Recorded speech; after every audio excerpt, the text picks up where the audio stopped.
akwa basron konkon fama mo amhwe me sabre e wo G1 media eso mo so mfumo ade nyine dwaso hima maji egwa amede kote ka twedwumadi ebremo yakwati nsem bi e wo onua TV onua FM anope ye pese ye beka ede kire wo ni nyina no eye Rosemond Brown dodo na anim si efe na Akuapem Poloo ababa we ene eye Felicia say akohia mu e wo adwumadi eso e wo onua TV onua FM ho na Felicia bisa ne sebame kame se aso ba fompa na ensem bi agana fo ka na ema wanya nuhu enti asese wo yesa Akuapem Poloo say wonya nuhu biara da e wo niema wo yemu esanse niema wo ye nipa di na tem na no na ama nipa hunu no ama sese wonya officer hodo officer kesi a wo ye di pesika edigu onu ani botom na die amwa no ama enani na nyina no wanu ne ho ho eye bra wone ne ba na ekotwa eye sa nude picture no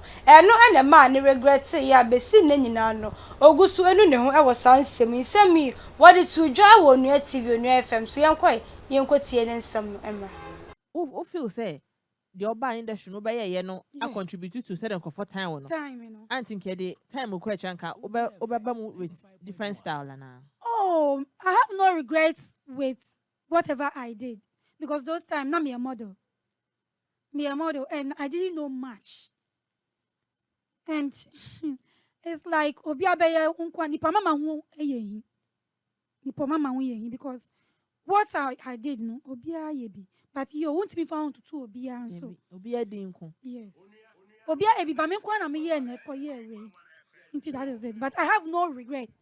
The only regret I have is taking a picture with my son, having a picture with my son. Aside that, I don't have any regret with whatever I did in the past because that added up for me to be seen. That made me who I am, that I'm sitting in front of you, or will interview me. And come my friend say, interview me. Me yawana. Polo nya yes ties. Then I'm Abeka. Unless I say I'm a Toma, the bin who advertisement.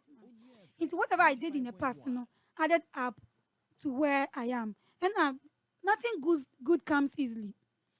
You're paying Nelson Mandela house then. Okoda prison. And so no be president. Yeah, Papa, late, Jerry John Groins. What children to two ni more rain na? And so later on also be president. So ni party should be there. As was saying, be first be I have no regrets. Adeshima Akuapem Poloo nsam ni akoti aba no wa wo hweme. Sai na osigu nsam no esi fade na baba wa ne ye no. Wo gidi sane kwan so no no sade wo ka ne se wo no. Sapa so obenu ne ho woni ema bi hu da bi.